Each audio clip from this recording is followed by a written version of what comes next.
قرآن کی نزلات تعداد بھی حدوں بے حساب، ریت کے ذرات سے زیادہ، درخت کے پتوں سے زیادہ، سمندر کی موجوں سے زیادہ، فلک کی بہاروں سے زیادہ، آسمان کے ستاروں سے زیادہ، بارش کے قطرات سے زیادہ، گلستان کے پھولوں سے زیادہ، پھولوں کی مہک سے زیادہ، دلوں کی دھڑکنوں سے زیادہ، خلقت کی سانسوں سے زیادہ، درود و سلام ہو اس آقا نامدار بہتر حسن و جمال جو آمنہ کلال عبداللہ کے رخت جگر مکہ کے در یتیم، ساقی کوثر شافی محشر، جن کا نامی نامی اسم گرامی جناب محمد رسول اللہ صلی اللہ علیہ وآلہ وسلم ہے۔ زندہ اور تابندہ دل رکھنے والے نوجوان ساتھیوں، معاشرے کی بگاڑ کو ختم کر کے اصلاحی معاشرہ چاہنے والے معاشرہ کی چوکیدار بزرگوں،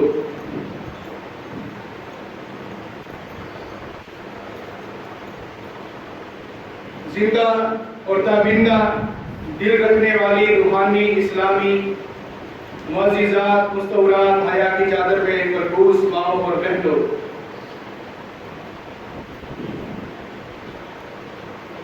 سابقہ جمعہ قرآن پر عمل کرنے والے لوگ، ان خوش نصیب لوگوں کا تذکرہ آپ کے سامنے میں نے کیا تھا، اور آج اللہ کی توفیق کامل کے بعد قرآن و حدیث کی دنیا میں اور تاریخ سے وابستہ لوگ، حدیث پر عمل کرنے والے لوگ، جن لوگوں نے اپنی زندگی کے سارے منصوبے، اپنی زندگی کی خواہشات، اپنی آرزو تمناؤں کو اس وقت زیر کر دیا جب پیغمبر علیہ السلام کی حدیث سامنے آئی۔ ان کی زندگی کا منشور ہی یہ تھا کہ آقا علیہ السلام کا فرمان آئے تو ہماری گردن جھکی ہوئی نظر آنی چاہیے۔ حدیث پر عمل کرنے والے لوگ تھے، اور آج بھی کئی لوگ احادیث کو سن کر، احادیث کو پڑھ کر عمل کرنے کی کوشش کرتے ہیں، اگرچہ ہماری زندگی کے اندر، ہمارے ماحول کے اندر اور ہماری کمی کوتاہیاں بہت زیادہ ہے، لیکن کسی مومن کا دل یہ گوارا نہیں کرتا کہ آقا علیہ السلام کی بات آئے، نبی علیہ السلام کا فرمان آئے، آقا علیہ السلام کی حدیث سامنے آئے، چاہے آنکھوں کے سامنے ہو، چاہے کان میں پڑے، کسی مومن کے لیے یہ گوارا نہیں ہے کہ پیغمبر علیہ السلام کے فرمان کو چھوڑ دے۔ ہر بندہ کوشش کرتا ہے کہ نبی علیہ السلام کے فرمان کو نہ چھوڑا جائے۔ جس پیغمبر علیہ السلام نے ہمارے لیے کئی قربانیاں دی، جس نبی نے ہماری خاطر کئی قربانیاں دی، اس نبی کا اتنا تو حق بنتا ہے کہ اس نبی کی اگر بات آئے تو ہم اپنا سر ہمیں تسلیم کر دیں، اور ہمارے سامنے کسی کی حجت، کسی کا اہتمام، کسی کا قول، کسی کا فعل، کسی کی پگڑی، کسی کا جبہ، کسی کی لمبی داڑھی حجت نہیں رکھتی۔ جب پیغمبر علیہ السلام کا فرمان آ گیا، سارے رشتے ٹوٹ گئے۔ اب رشتہ ہے تو آقا علیہ السلام سے رشتہ ہے۔ مومن کے لیے لائق شان ہی، اور قرآن مجید نے بھی یہی کچھ تقاضا کیا مومن سے، اور اللہ کا حکم ہے، ما کان للمؤمن ولا مؤمنۃ اذا قضى الله ورسوله امرا ان يكون لهم الخيرہ۔ اللہ فرماتے ہیں کسی مومن مرد کے لیے اور کسی مومنہ عورت کے لیے یہ لائق شان نہیں ہے، اس کے لیے یہ مناسب نہیں ہے کہ اللہ اور اللہ کے رسول کا جو فیصلہ آ جائے اس کے سامنے خواہشات رکھے، اس کے سامنے اپنے منصوبے رکھے، اس کے سامنے اپنی آرزو رکھے، اس کے سامنے اپنی تمنا رکھے۔ یہ کسی مومن کے لیے مناسب نہیں ہے، اور یہ ایمان کا تقاضا بھی نہیں ہے کہ نبی علیہ السلام کا فرمان آئے اور بندہ کہے کہ ہاں جی فرمان تو ٹھیک ہے، نبی علیہ السلام کا فرمان تو ہے، لیکن کیا کرے، قبا قبیلہ نہیں مانتا، نبی علیہ السلام کا فرمان تو ٹھیک ہے، لیکن کیا کریں برادری کے مسائل۔ اللہ کے نبی کا فرمان تو ٹھیک ہے، کیا کریں ابا نہیں مانتے۔ اللہ کے نبی کا فرمان تو ٹھیک ہے، لیکن کیا کریں معاشرے کو نگاہ تو دکھانی۔ نبی علیہ السلام کے فرمان کو ایک سائڈ پہ رکھ کے لوگ کیا کہیں گے، صرف یہ گمان ہمارے ذہن کے اندر چڑھا ہوا ہے۔ اور میرے بھائی، لوگ صرف مرنے کے بعد انا للہ و انا الیہ راجعون کہیں گے، اس کے علاوہ کچھ نہیں کہیں گے۔ کسی کی قبر میں نہیں جانا۔ نبی علیہ السلام کو ایسا چہرہ چاہیے جو آقا علیہ السلام کے سامنے آپ علیہ السلام کے لیے قربانی دینے والا ہو، اور قیامت کے دن فخر سے کہے کہ میں نبی کا امتی ہوں، میری خاطر نبی نے قربانیاں دی تھی، آج میری خاطر ہی میری سفارش کر کے سجدہ ریز ہو کر مجھے جنت کا داخلہ دیں گے۔ ایسا چہرہ اللہ کے نبی علیہ السلام کو دکھانا قیامت کے دن۔ سنن دارمی کے اندر اور اسی طرح مسند احمد اور مستدرک حاکم کے اندر لمبی حدیث ہے، میں کوشش کروں گا اس کو مختصر کروں، بہت لمبی حدیث ہے۔ سیدنا عوف بن مالک رضی اللہ تعالیٰ عنہ فرماتے ہیں کہ ایک دن ہم نبی علیہ السلام کے ساتھ سفر میں نکلے، بہت لمبا سفر تھا، کئی راتیں بیت گئی، کئی دن کے چہرے ہم نے دیکھے، کئی دن کو ہم نے سورج نکلتا ہوا دیکھا، پھر غروب ہوتے دیکھا، کئی دن گزر گئے، کئی راتیں گزر گئی۔ ہم نبی علیہ السلام کے ساتھ سفر کے اندر ہے، بھوک لگتی، پیاس لگتی، آقا علیہ السلام کا فرمان ہوتا، ہم جا رہے ہیں، ہم سفر کاٹ رہے ہیں، دن رات بسر کر رہے ہیں۔ چلتے چلتے ایک جگہ پر نبی علیہ السلام کا فرمان ہوا، لوگوں اس جگہ پر اپنے خیمے گاڑ دو، خیموں کے سامنے اپنی سواری کو باندھ دو۔ بہت تھک چکے تھے، حتیٰ کہ نبی علیہ السلام بھی تھک چکے تھے۔ آقا علیہ السلام وہیں پر حکم دیتے ہیں، صحابہ کرام اپنے خیمے گاڑتے ہیں اور صحابہ کرام اپنی سواریوں کو باندھ دیتے ہیں۔ سیدنا عوف بن مالک رضی اللہ عنہ فرماتے ہیں رات آنے کو ہے، اور نبی علیہ السلام نے حکم دیا جاؤ اپنی اپنی سواریوں کے سامنے سو جاؤ، تاکہ تمہاری سواریوں کو بھی خوف نہ ہو اور تمہیں بھی خوف نہ ہو کہ کوئی سواریاں نہ کھینچ کے لے جائے، جاؤ سو جاؤ۔ سیدنا عوف بن مالک فرماتے ہیں کہ سارے صحابہ کرام سو گئے، لیکن نیند میری آنکھوں کے قریب تک بھی نہ آئی، میں نہیں سویا۔ بڑی کوشش کی، کروٹ تبدیل کیے، جگہ تبدیل کی، لیکن اس کے باوجود بھی نیند میری آنکھوں کے قریب تک نہ آئی۔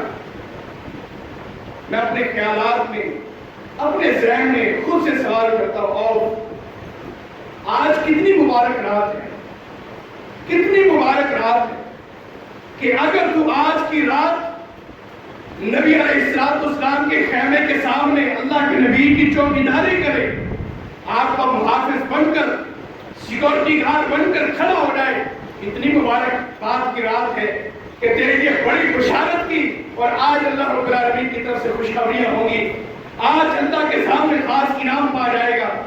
آؤ آج اس طرح کر، نیند تو ویسے نہیں آتی، نبی علیہ السلام کے خیمے کے سامنے جا کر کھڑا ہو جا، اور نبی علیہ السلام کے خیمے کے سامنے جا کر محافظ بن کر پوری رات گزارا۔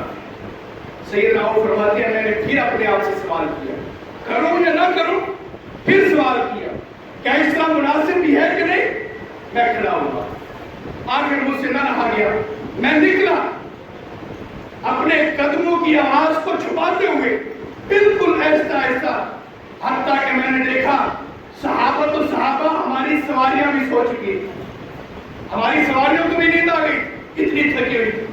میں چلتے چلتے نبی علیہ السلام کے خیمے کے بالکل سامنے ایک درخت تھا، میں وہاں پر پہنچا اور دیکھتا ہوں کہ خیمے کے بالکل سامنے درخت کے نیچے دو نوجوان کھڑے ہوئے۔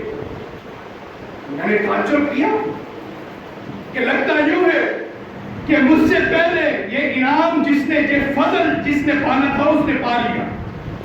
میں دیکھتا ہوں اندھیرے میں، بڑی کوشش کرتا ہوں کہ یہ لوگ کون ہیں کہ جو آج اللہ کے نبی علیہ السلام کے خیمے کے باہر کھڑے ہوئے شاید اللہ کے نبی نے ان کی ڈیوٹی لگائی ہوگی.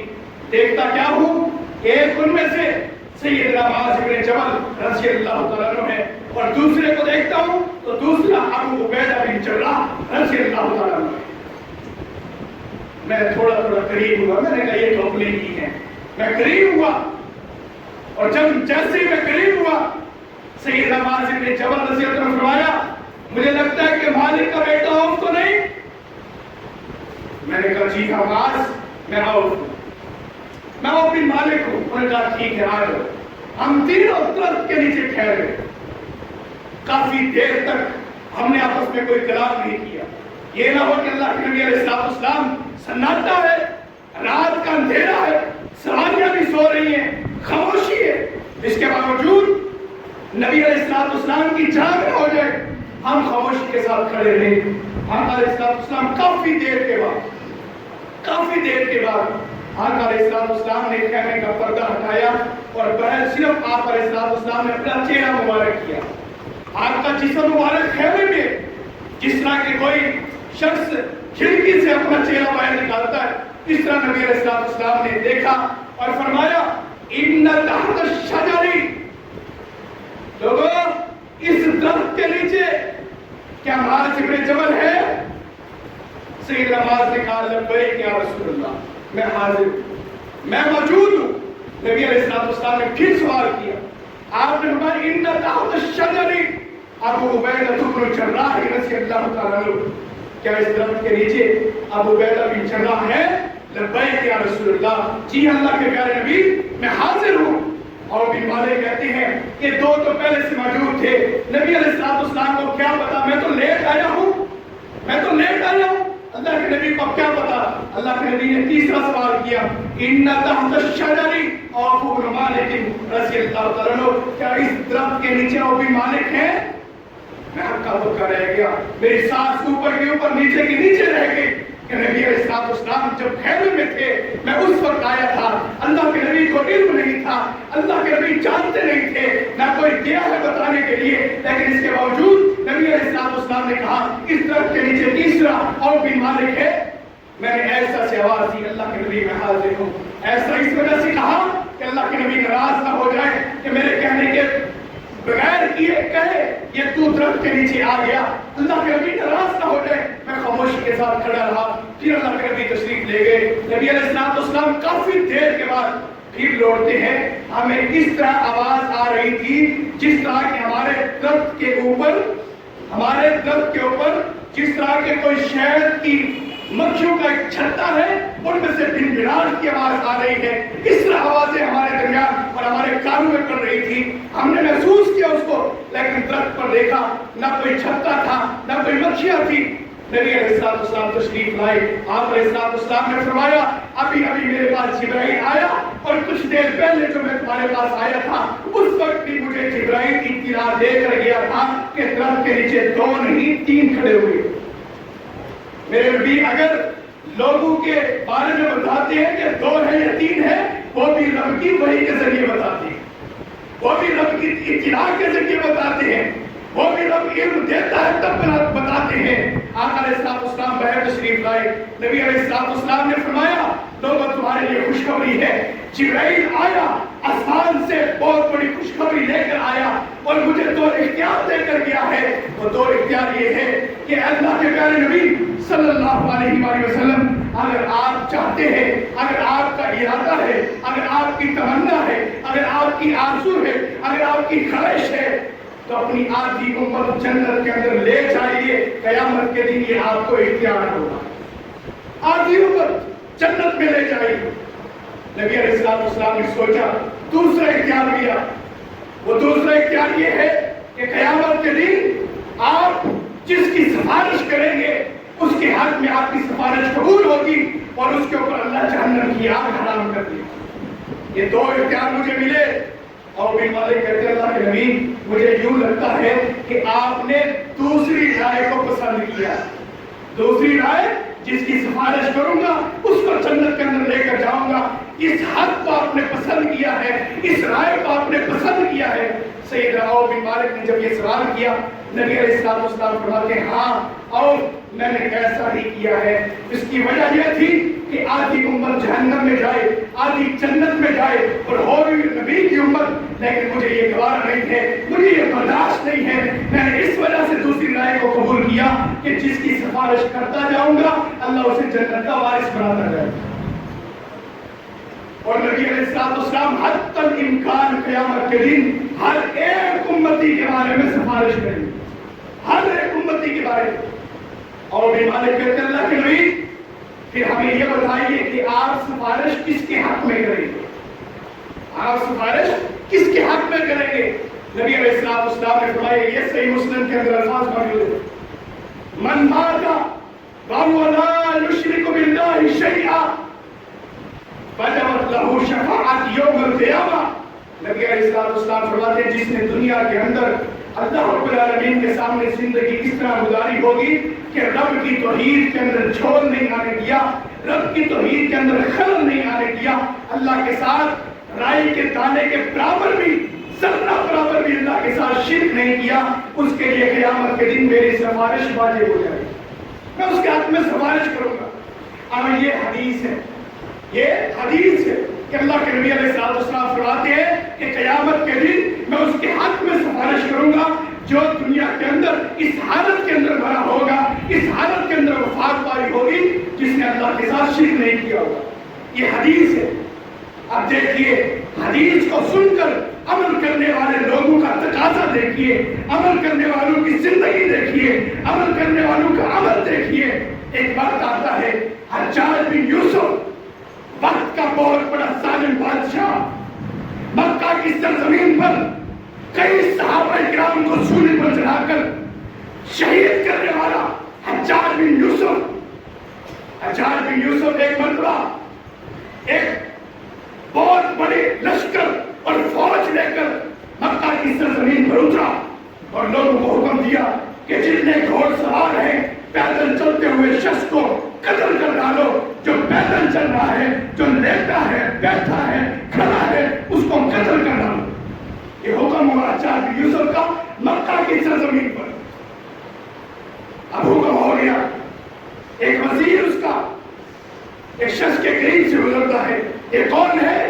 یہ وہی عوف بن مالک رضی اللہ عنہ ہے جس کی لمبی حدیث میں نے آپ کے سامنے رکھی ہے۔ عوف بن مالک رضی اللہ عنہ فرماتے ہیں میں نماز پڑھ رہا تھا، وہ میرے قریب آ کر ٹھہر گیا۔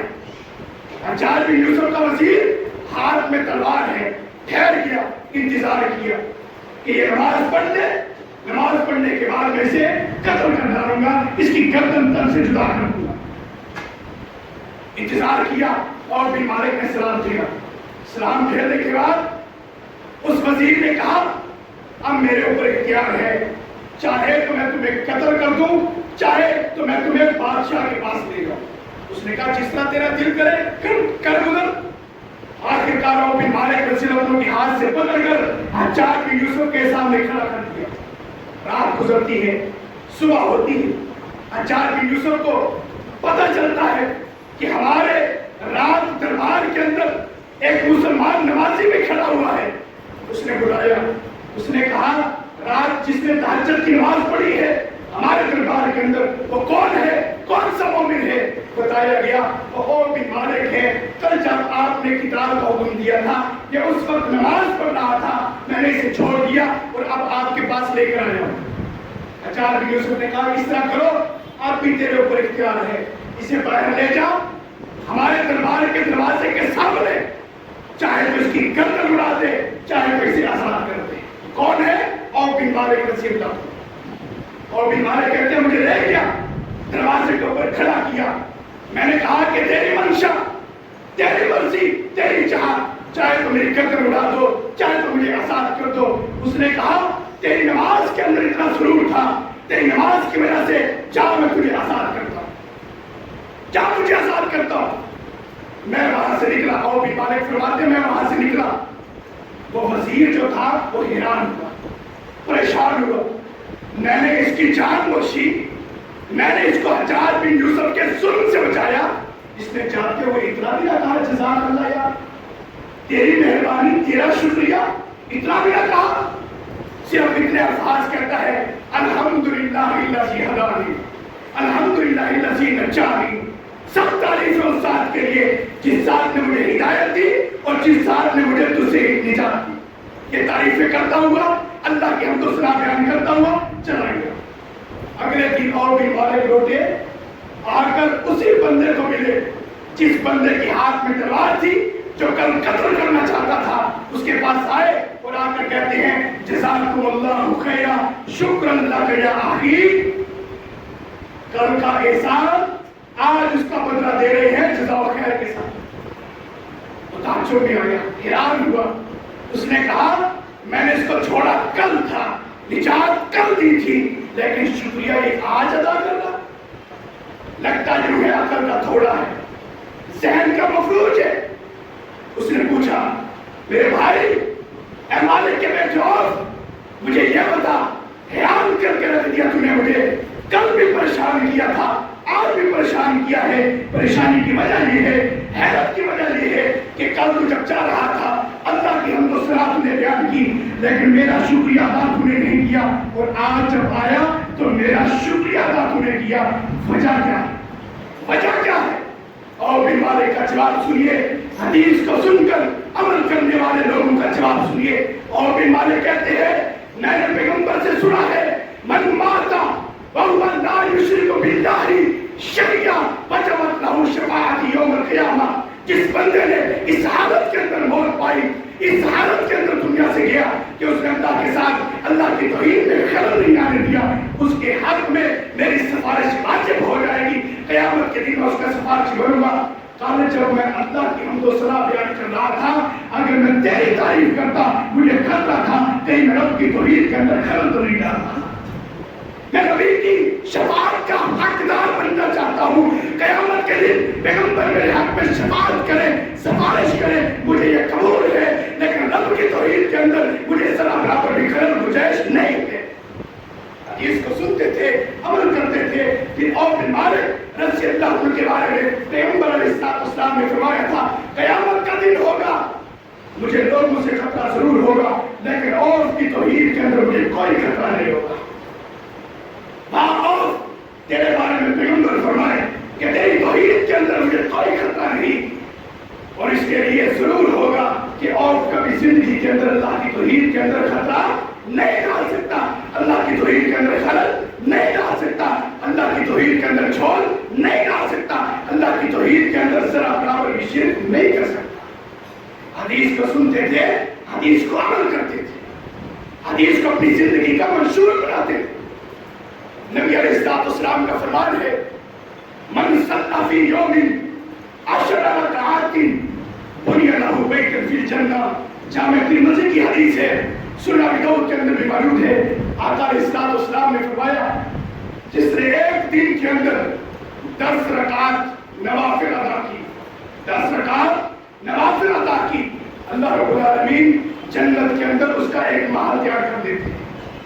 اس کو بیان کرنے والے سیدنا عبد الرحمن ہیں، انہوں نے بیان کیا، ان سے سننے والے حضرت مالک بن اشجعی رضی اللہ عنہ ہے۔ وہ کہتے ہیں جب سے یہ پیغمبر کا فرمان میں نے سنا کہ جس نے ایک دن کے اندر 10 رکعات نوافل پڑھی اس کے لیے جنت کے اندر محل بنا دیا جائے گا، اللہ رب کعبہ کی قسم اس دن سے لے کر آج تک میں نے 10 رکعتوں کو کبھی نہیں چھوڑا۔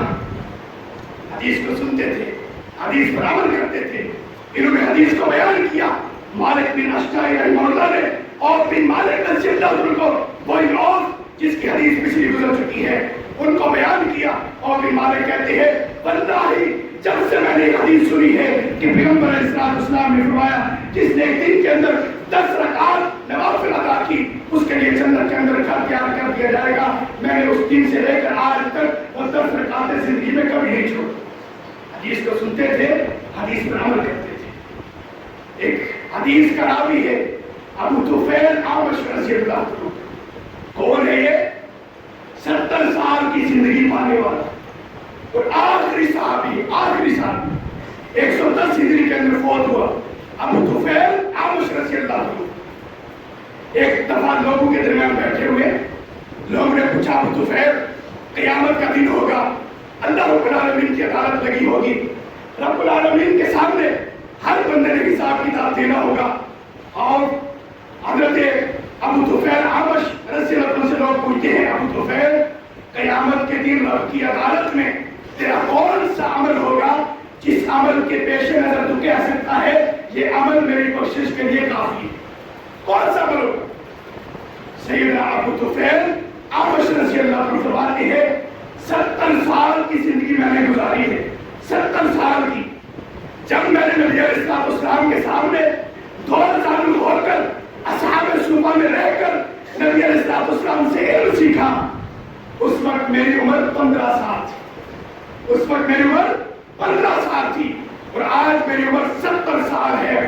گویا کہ مجھے 55 سال گزر گئے، 55 سال نبی علیہ السلام کی حدیث سنتے ہوئے، بیان کرتے ہوئے. میں نے آقا علیہ السلام سے ایک مرتبہ سنا، جس نے پہلی صف کے اندر نماز پڑھی، پہلی صف کے اندر دائیں سائڈ پر اللہ رب العالمین اس کے اوپر رحم فرماتا ہے. رب العالمین کے ہاں وہ اصحاب الجمین میں سے لکھا جاتا ہے اور قیامت کے دن اس کے دائیں ہاتھ میں نامہ اعمال دیا جائے گا. میں نے جب سے یہ حدیث سنی ہے اور میری عمر اس وقت 15 سال تھی اور آج میری عمر 70 سال ہے، اللہ میں نے پہلی صف کے علاوہ کسی بھی صف کے اندر نماز نہیں پڑھی. ابو طفیل عامش تیرے کیا کہیں گے؟ اور کہتے ہیں واللہ مسجد نبی کے اندر میں نے کسی نمازی کی پیٹھ کو نہیں دیکھا، میں نے کسی نمازی کی پیٹھ کو نہیں دیکھا. اس کا کیا مطلب ہے؟ جب ایک صف بن جاتی ہے دوسری صف پیچھے بنتی ہے، پھر تیسری چوتھی پانچویں چھٹی اسی طرح لمبی قطاریں بنتی ہے. جب ایک پہلی صف ہوگی پچھلی صف والے آگے صف والوں کی پیٹھ کو دیکھیں گے، اس کی کمر کو دیکھیں گے. اب ابو طفیل کہتے ہیں میں نے اس حالت میں کسی بھی نمازی کی پیٹھ کو نہیں دیکھا، گویا کہ پہلی صف کے اندر ہی نماز پڑھی. حدیث کو سنتے تھے، حدیث پر عمل کرتے تھے. یہ تھے عمل کرنے والے لوگ. سید المحدثین امیر المومنین فی الحدیث حضرت امام بخاری رحمہ اللہ نبر اللہ برکتہ واسعہ. امام بخاری رحمہ اللہ فرماتے ہیں قیامت کا دن ہوگا، رب العالمین ہر بندے کو نامہ اعمال دے گا.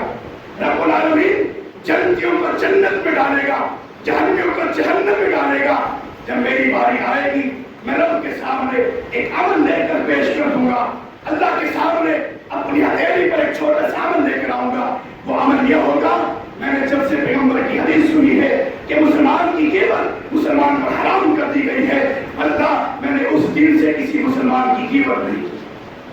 میں نے جب سے پیغمبر کی حدیث سنی اس دن سے لے کر آج تک میں نے کسی مسلمان کی غیبت نہیں کی. یہ ایک عمل لے کر اللہ کی عدالت کے اندر کھڑا ہو جاؤں گا اور اللہ کو کہوں گا کہ اللہ میری زبان سے کسی مسلمان کو تکلیف نہیں ہوئی، میرے اللہ میرے گناہوں کو معاف کر کے مجھے جنت کا مالک بنا دے.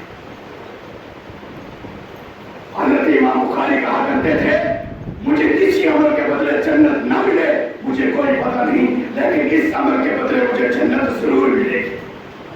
حدیث کو سنتے تھے، حدیث کے پر عمل کرتے تھے. آج ہماری کنڈیشن کیا ہے، کیفیت کیا ہے؟ حدیث آتی ہے، حدیث کو سامنے پڑھتے بھی ہیں، علامہ صاحب مولوی صاحب مفتی صاحب پڑھاتے بھی ہیں، لیکن اس کے باوجود کہتے ہیں کہ یار یہ تو فقہ کے خلاف ہے، ہمارا مسلک اس کو گوارا نہیں کرتا، ہمارا مسلک اس کو برداشت نہیں کرتا، یہ تو باپ دادوں کی کہانیاں ہیں، ہم اپنے باپ دادوں کا دین کس طرح چھوڑ سکتے ہیں؟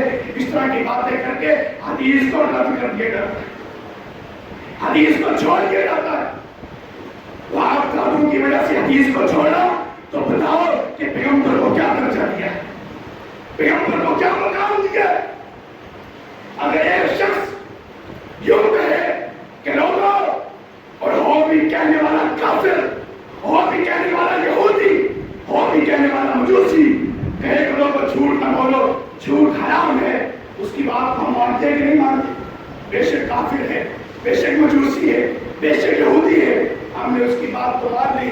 لیکن جب پیغمبر علیہ السلام نے فرمایا کہ جھوٹ تم پر حرام کر دے، جھوٹ نہ بولو، پیغمبر کی بات کو نہ مانا، بتاؤ کہ پیغمبر علیہ السلام کو درجہ کیا دیا اور ایک کافر کو مقام کیا دیا؟ کافر کہتے ہیں بات مان لی، میرے پیغمبر کہتے ہیں نبی کہیں تو بات کو نہ مانا. نبی علیہ السلام کا فرمان آئے تو سر کم تسلیم کر دیا جائے. نبی علیہ السلام کے فرمان کے سامنے کسی کی کوئی حجت نہیں, کسی کا کوئی مقام نہیں. حرف آخر ہے تو نبی علیہ السلام کی بات ہے. نبی علیہ السلام کے بعد کسی کی کوئی بات نہیں, کسی کا کوئی مقام نہیں. آپ علیہ السلام کی بات آ گئی تو اس بات کو مانیے, اس بات کو اپنی زندگی کے اندر عمل کرنے کی کوشش کی. احمد بن حنبل رحمہ اللہ, آپ کا بہت بڑا محدث احمد بن حنبل رحمہ اللہ رات کو حدیث پڑھ رہے ہیں. حدیث کون سی ہے؟ احتجم النبی صلی اللہ علیہ وسلم وهو صائم. نبی علیہ السلام نے روزے کی حالت میں سینگھی لگوائی.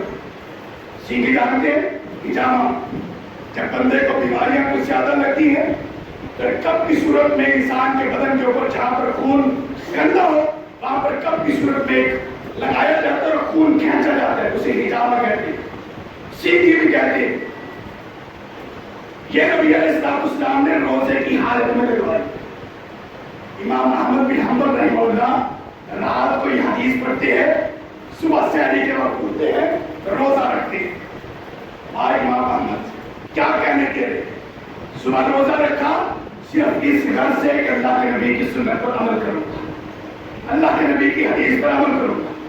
اور سب سے پہلے جس طرح دکانیں کھلتی ہیں ہجامہ کرنے والے کے پاس جاتے ہیں اور جا کر کہتے ہیں مجھے سینگھی لگاؤ, مجھے ہجامہ لگاؤ. اس نے کہا امام صاحب نہ آپ کو کوئی بیماری ہے, نہ آپ کا خون خراب ہوا ہے, نہ آپ کو کسی قسم کی کوئی بیماری ہے جسمانی نہ روحانی, آپ بھی ہجامہ کیوں لگوا رہے ہیں؟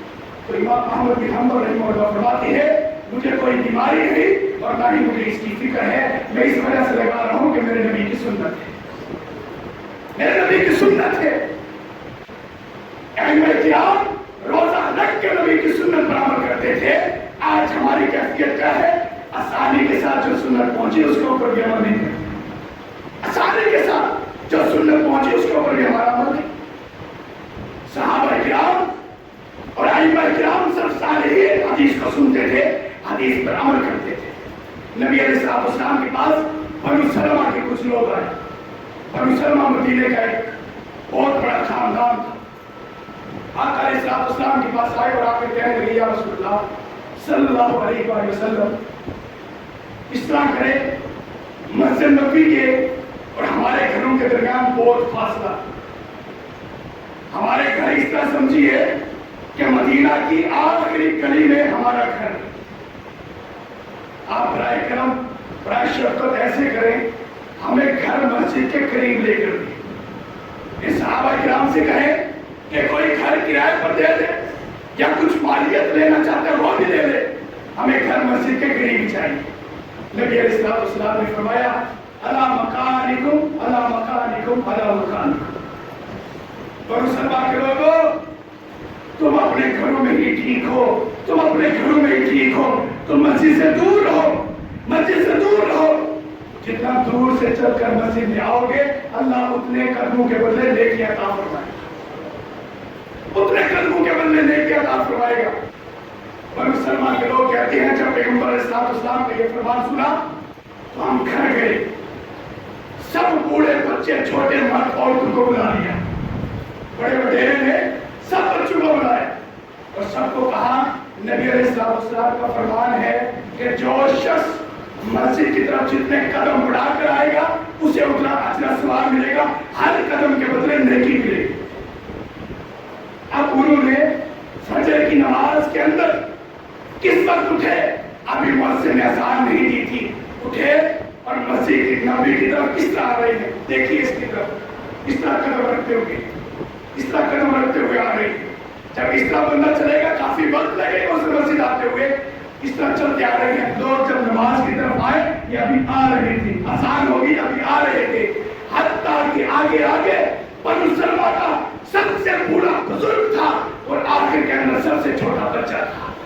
جب پہنچے مسجد نبوی کے اندر, مسجد نبوی کے اندر ایک بہت بڑا ہجوم, مسجد نبوی کے اندر بنو سلمہ کے لوگ, ہر صف کے اندر بنو سلمہ کا بچہ, ہر صف کے اندر بنو سلمہ کا نوجوان کھڑے ہوئے. اللہ کے نبی نے دیکھا یہ کیا ہوا, کیفیت بتائی اللہ کے نبی.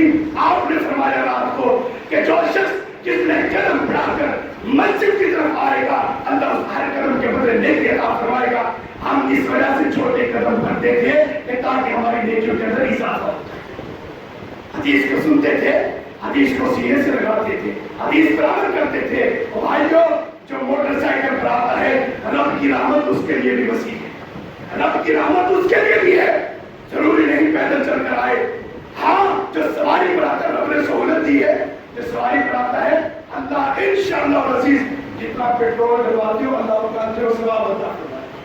اللہ کی رحمت وسیع ہے نا, اللہ کی رحمت کے اندر کوئی خزانے کے اندر کوئی کمی نہیں. اللہ کے گھر کے اندر آئے, نیت خالص کر کے آئے, اللہ اجر و ثواب عطا فرمائے گا.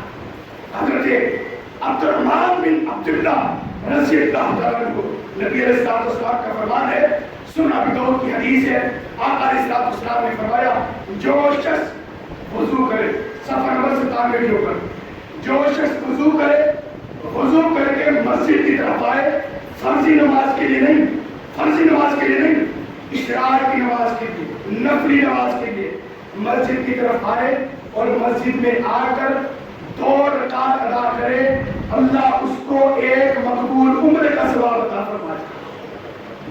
2 رکعتیں پڑھی ہیں کوٹ ملٹن کی جامع مسجد کے اندر, اللہ نے مقبول عمرے کا ثواب دے دیا.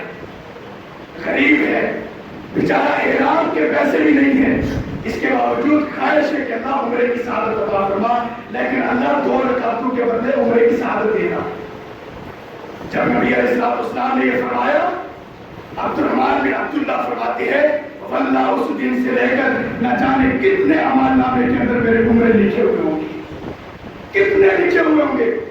آج تک میں نے گنتی نہیں کی, لیکن اتنا جانتا ہوں جب سے نبی نے فرمایا تھا اس دن سے لے کر میں وضو کر کے مسجد میں آتا ہوں اور 2 رکعت ادا کرتا ہوں, اس دن سے لے کر میں نے کبھی قضا نہیں کی.